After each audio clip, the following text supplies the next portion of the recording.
നമസ്കാരം. ജാതക കഥകളിലെ 64-ാമത്തെ കഥ മൃഗങ്ങളുടെ നന്ദി, മനുഷ്യൻ്റെ നന്ദികേട്. വാരണാസിയിലെ രാജാവായ ബ്രഹ്മദത്തന് ഒരു മകനുണ്ടായി. ക്രൂരനും ദുർബുദ്ധിയുമായി ആ കുമാരൻ വളർന്നു. ശകാരിക്കാനും കുറ്റപ്പെടുത്താനുമാണ് അവൻ വാ തുറന്നിരുന്നത്. ഈ സ്വഭാവം മൂലം കൊട്ടാരത്തിലും പുറത്തും ആർക്കും അവനെ ഇഷ്ടമായിരുന്നില്ല. ഒരിക്കൽ ജലക്രീഡയ്ക്കായി വലിയൊരു പരിവാരത്തോടെ അയാൾ നദീതീരത്തേക്ക് പോയി. അവിടെ എത്തിയപ്പോൾ വലിയ കാറും കോളും. കൊടുങ്കാറ്റടിച്ചു, പെരുമഴ പെയ്തു, പെട്ടെന്ന് ഇരുട്ട് പരന്നു. അതിനിടയിലും കുമാരൻ പരിചാരകരോട് കൽപ്പിച്ചു, "ആരവിടെ? നമ്മെ ഈ പുഴയുടെ നടുവിലേക്ക് കൊണ്ടുപോയി കുളിപ്പിച്ച് തിരിച്ചു കൊണ്ടുവരണം." പരിചാരകർ അയാളെ പുഴയുടെ നടുവിലേക്ക് കൊണ്ടുപോയി. ഇതിനിടയിൽ അവർ ഒരു ഗൂഢാലോചന നടത്തി. ഈ ക്രൂരനായ രാജകുമാരൻ രാജാവായാൽ നമ്മുടെ ഗതി എന്താണ്? അതിനാൽ നമുക്കിപ്പോൾ ഇയാളെ ഈ പെരുവെള്ളത്തിൽ തള്ളിയിട്ട് കൊല്ലാം. പുഴയുടെ നടുവിലെത്തിയപ്പോൾ അവർ അയാളെ വെള്ളത്തിലേക്ക് വലിച്ചെറിഞ്ഞു. പിന്നെ ആ പരിചാരകർ നിലവിളിച്ചുകൊണ്ട് കൊട്ടാരത്തിലേക്ക് പോയി. വെള്ളത്തിൽ വീണ രാജകുമാരൻ കുറേ ദൂരം താഴേക്ക് ഒഴുകിപ്പോന്നു. പിന്നെ നദിയിലേക്ക് മറിഞ്ഞു കിടന്ന ഒരു വലിയ മരത്തിൻ്റെ കൊമ്പിൽ തടഞ്ഞു. അതിൽ പറ്റിപ്പിടിച്ച് കയറി ഇരിപ്പായി. ആ നദീതീരത്ത് തന്നെ 40 കോടി പൊൻപണം നിധിയാക്കി സൂക്ഷിച്ചിരുന്ന ഒരു സ്വർണ്ണക്കച്ചവടക്കാരനുണ്ടായിരുന്നു. അയാൾ മരിച്ചുപോയി. പക്ഷേ ധനത്തോടുള്ള ആർത്തി കൊണ്ട് ആ സ്വർണ്ണ നിക്ഷേപത്തിനടുത്ത് തന്നെ ഒരു പാമ്പായി വീണ്ടും ജനിച്ചു. അതിനടുത്തു തന്നെ മറ്റൊരു സ്വർണ്ണക്കച്ചവടക്കാരനുണ്ടായിരുന്നു. അയാൾക്കും 30 കോടി പൊൻനാണയങ്ങളുടെ സൂക്ഷിപ്പുണ്ടായിരുന്നു. മരണശേഷം അയാളും ഒരു എലിയായി തൻ്റെ നിധിക്കടുത്ത് വന്ന് ജനിച്ചു. മഴ പെയ്ത് വെള്ളം പെരുകിയപ്പോൾ അവരുടെ മാളങ്ങളിലും വെള്ളം കയറി. ഈ 2 ജന്തുക്കളും നദിയിലേക്ക് ചാഞ്ഞു കിടന്നിരുന്ന ആ മരത്തിൽ തന്നെ കയറിപ്പറ്റി. ആ നദീതീരത്ത് തന്നെ ഒരു പരുത്തിച്ചെടിയിൽ ഒരു കൊച്ചു തത്തയും ഉണ്ടായിരുന്നു. പെരുവെള്ളത്തിൽ പരുത്തിച്ചെടി പിഴുത് ഒഴുകിപ്പോയി. തത്ത പറന്ന് നദിയിലേക്ക് ചാഞ്ഞു കിടന്നിരുന്ന ആ മരത്തിൻ്റെ ഒരു പൊത്തിൽ ചെന്നിരുന്നു. അങ്ങനെ രാജകുമാരനും പാമ്പും എലിയും തത്തയും രക്ഷപ്പെടാനായി ഒരേ മരത്തിൽ തന്നെ ചെന്നുകൂടി. ബോധിസത്വൻ അക്കാലത്ത് സന്യാസിയായി കഴിയുകയാണ്. ഈ നദീതീരത്ത് ഒരു പർണശാല കെട്ടി അതിലാണ് താമസം. രാത്രിയിൽ തൻ്റെ കുടിലിൽ ഇരുന്ന ബോധിസത്വൻ രാജകുമാരൻ്റെ കരച്ചിൽ കേട്ടു. അത് കേട്ടപ്പോൾ ബോധിസത്വൻ വിചാരിച്ചു, അപകടത്തിൽപ്പെട്ട ഏതോ മനുഷ്യൻ്റെ കരച്ചിലാണ്. ഞാൻ അയാളെ രക്ഷിക്കണം, അതാണ് ധർമ്മം. അദ്ദേഹം പുറത്തിറങ്ങി കരച്ചിൽ കേട്ട സ്ഥലത്തേക്ക് നടന്നു. ആ പിഴുതുകിടക്കുന്ന വലിയ മരത്തിൽ നിന്നാണ് കരച്ചിൽ കേൾക്കുന്നതെന്ന് മനസ്സിലായി. പേടിക്കേണ്ട എന്ന് വിളിച്ചു പറഞ്ഞുകൊണ്ട് ബോധിസത്വൻ വെള്ളപ്പാച്ചിലേക്ക് എടുത്തു ചാടി. ഒരാന തടി വലിച്ചടുപ്പിക്കുന്നത് പോലെ ആ മരം കരയിലേക്ക് വലിച്ചു കയറ്റി. രാജകുമാരനെയും പാമ്പിനെയും എലിയെയും തത്തയെയും രക്ഷപ്പെടുത്തി തൻ്റെ പർണശാലയിലേക്ക് കൊണ്ടുപോയി. തീ കൂട്ടി ആദ്യം ജന്തുക്കൾക്കും പിന്നെ രാജകുമാരനും ചൂട് നൽകി. എന്നിട്ട് ആദ്യം ജന്തുക്കൾക്കും പിന്നെ രാജകുമാരനും പലതരം പഴങ്ങൾ തിന്നാൻ കൊടുത്തു.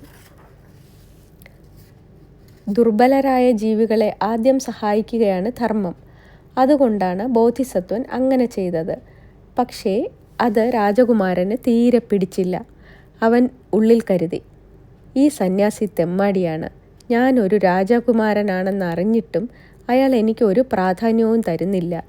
വെറും പ്രാകൃത ജന്തുക്കൾക്കാണ് അയാൾ ആദ്യം ചൂടും ആഹാരവും കൊടുത്തത്. ദിവസങ്ങൾ ചിലത് കഴിഞ്ഞു. ബോധിസത്വൻ്റെ ശുശ്രൂഷ കൊണ്ട് അവരുടെ ക്ഷീണം മാറി. നദിയിൽ വെള്ളം താഴുകയും ചെയ്തു. അപ്പോൾ പാമ്പ് യാത്ര പറയാനായി ബോധിസത്വൻ്റെ അടുത്തെത്തി. അവൻ പറഞ്ഞു, അങ്ങാണ് എൻ്റെ ജീവൻ രക്ഷിച്ചത്. ഞാനതൊരിക്കലും മറക്കില്ല. എൻ്റെ കൈവശം 40 കോടി പൊൻനാണയങ്ങളുണ്ട്. അങ്ങേക്ക് എന്നെങ്കിലും പണത്തിൻ്റെ ആവശ്യം നേരിട്ടാൽ എൻ്റെ മാളത്തിനടുത്ത് വന്ന് എന്നെ ഒന്ന് വിളിച്ചാൽ മതി. ആ ധനം മുഴുവൻ ഞാൻ അങ്ങേക്ക് നൽകാം. ഇനി ഞാൻ പോകട്ടെ. ബോധിസത്വനെ വണങ്ങിയിട്ട് പാമ്പ് അതിൻ്റെ മാളത്തിലേക്ക് പോയി.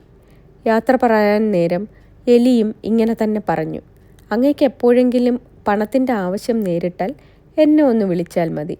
എൻ്റെ 30 കോടി പൊൻനാണയങ്ങളും അങ്ങേക്ക് തരാം. പിന്നെ യാത്ര പറയാൻ വന്നത് തത്തയാണ്. അവൾ പറഞ്ഞു, സ്വാമി, എനിക്ക് സ്വർണവും വെള്ളിയും ഒന്നും തരാനില്ല. പക്ഷേ അങ്ങേക്ക് എന്നെങ്കിലും നെല്ലിൻ്റെ ആവശ്യം നേരിട്ടാൽ എന്നെ ഒന്ന് വിളിച്ചാൽ മതി. എൻ്റെ കൂട്ടുകാരുടെ സഹായത്തോടെ ഞാൻ വണ്ടിക്കണക്കിന് നെല്ലെത്തിക്കാം. അവസാനം യാത്ര പറയാൻ എത്തിയത് രാജകുമാരനാണ്. അയാൾക്ക് ബോധിസത്വനോട് വെറുപ്പ് മാത്രമേയുള്ളൂ. എന്തെങ്കിലും തരം കിട്ടിയാൽ ബോധിസത്വനെ കൊല്ലണമെന്നാണ് അയാളുടെ വിചാരം. പക്ഷേ അതെല്ലാം മറച്ചു വെച്ചുകൊണ്ട് അയാൾ പറഞ്ഞു, സ്വാമി, ഞാൻ രാജാവായി കഴിഞ്ഞാൽ അങ്ങ് ആവശ്യപ്പെടുന്നതെന്തും ഞാൻ തരും. പിന്നെ അയാൾ തൻ്റെ കൊട്ടാരത്തിലേക്ക് യാത്രയായി. കാലം കുറേ കഴിഞ്ഞു. രാജാവ് മരിച്ചു. രാജകുമാരൻ രാജാവായി തീർന്നു. ഒരു ദിവസം ബോധിസത്വൻ വിചാരിച്ചു, പണ്ട് ഞാൻ രക്ഷപ്പെടുത്തിയ തത്തയും എലിയും പാമ്പും രാജകുമാരനും ഓരോ വാഗ്ദാനം നൽകിയിട്ടാണല്ലോ പോയത്. അവർ അത് പാലിക്കുമോ എന്നൊന്ന് പരീക്ഷിക്കാം. അദ്ദേഹം പാമ്പിൻ്റെ മാളത്തിനടുത്തു ചെന്ന് വിളിച്ചു. പാമ്പ് ആദരവോടെ ബോധിസത്വൻ്റെ മുമ്പിലെത്തി. അവൻ പറഞ്ഞു, സ്വാമി, ഈ മണ്ണിനടിയിൽ 40 കോടി സ്വർണ്ണ നാണയങ്ങൾ ഉണ്ട്. അവിടം കുഴിച്ച് അങ്ങ് അതെടുത്തുകൊള്ളൂ.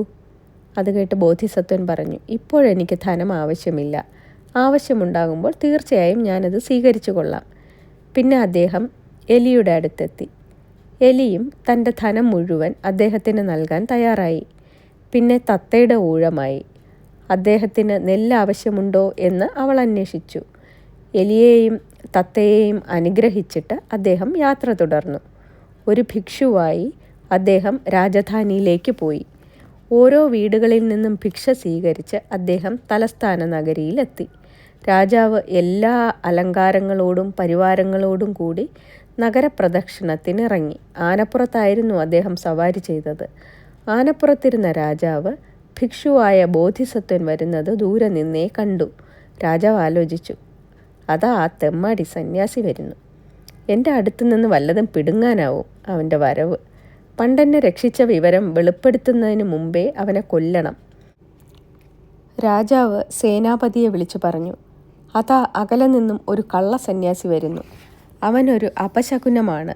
എന്നെ കാണുന്നതിനു മുമ്പേ അവനെ പിടികൂടണം. എല്ലാ തെരുവുമൂലയിലും കൊണ്ടുപോയി മുക്കാലിയിൽ കെട്ടി അടിക്കണം. പിന്നെ കൊലമരത്തിൽ കെട്ടി തലവെട്ടണം. ജഡം കഴുകന്മാർക്ക് തിന്നാൻ കൊടുക്കണം. വേഗമാകട്ടെ. ഭടന്മാർ ഉടൻ തന്നെ കുതിരപ്പുറത്ത് പാഞ്ഞു ചെന്ന് ആ ഭിക്ഷുവിനെ പിടിച്ചു കെട്ടി തെരുവുമൂലകളിൽ കൊണ്ടുപോയി മുക്കാലിയിൽ കെട്ടി അടിക്കാൻ തുടങ്ങി. ഒരു സന്യാസിയെ മുക്കാലിയിൽ കെട്ടി അടിക്കുന്നത് കണ്ട് ധാരാളം ആളുകൾ കൂടി. അടിയേറ്റ് പുളഞ്ഞപ്പോഴും അദ്ദേഹം ഒന്ന് ഞരങ്ങുക പോലും ചെയ്തില്ല. ഒരു മരക്കഷ്ണത്തിന് ഇതിലും നന്ദി കാണും എന്ന് ഓരോ അടി കിട്ടുമ്പോഴും പറയുക മാത്രം ചെയ്തു. അവിടെ കൂടിയിരുന്ന ആളുകളും ഭടന്മാരും സന്യാസി വീണ്ടും വീണ്ടും ഇത് പറയുന്നതിൻ്റെ പൊരുളറിയാതെ കുഴങ്ങി. അവർ ചോദിച്ചു, അങ്ങീ പറയുന്നതിൻ്റെ പൊരുളെന്താണ്? ബോധിസത്വൻ നടന്ന കാര്യങ്ങളെല്ലാം പറഞ്ഞു. എന്നിട്ട് ഇങ്ങനെ അവസാനിപ്പിച്ചു, അന്ന് ഈ നീചനെ രക്ഷിച്ചതിൻ്റെ പ്രതിഫലമാണ് ഞാനിന്ന് അനുഭവിക്കുന്നത്. അതുകൊണ്ടാണ് ഒരു മരക്കഷ്ണത്തെ രക്ഷിച്ചാൽ ഇതിലും നന്ദി കാണും എന്ന് പറഞ്ഞത്. ഈ കഥ കേട്ട് ജനങ്ങൾ ഇളകി വശായി. രാജാവിൻ്റെ ദുർഭരണം കൊണ്ട് അവരെല്ലാം സഹികെട്ട് കഴിയുകയായിരുന്നു. രാജാവിനെതിരെ കലാപം കൂട്ടാൻ അതൊരു നിമിത്തമായി. കോപാകുലരായ ജനക്കൂട്ടം കണ്ണിൽ കണ്ട കല്ലും വടിയും എല്ലാം എടുത്ത് ഭടന്മാരെ അടിച്ചു വീഴ്ത്തി. രാജാവിനെ ആനപ്പുറത്തു നിന്നും എറിഞ്ഞ് താഴെയിട്ടു.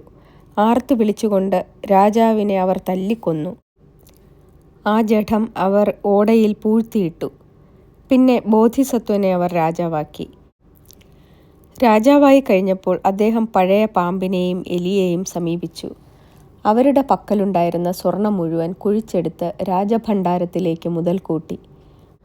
ആ ധനം ദാനധർമ്മങ്ങൾക്ക് മാത്രമായി മാറ്റിവെച്ചു.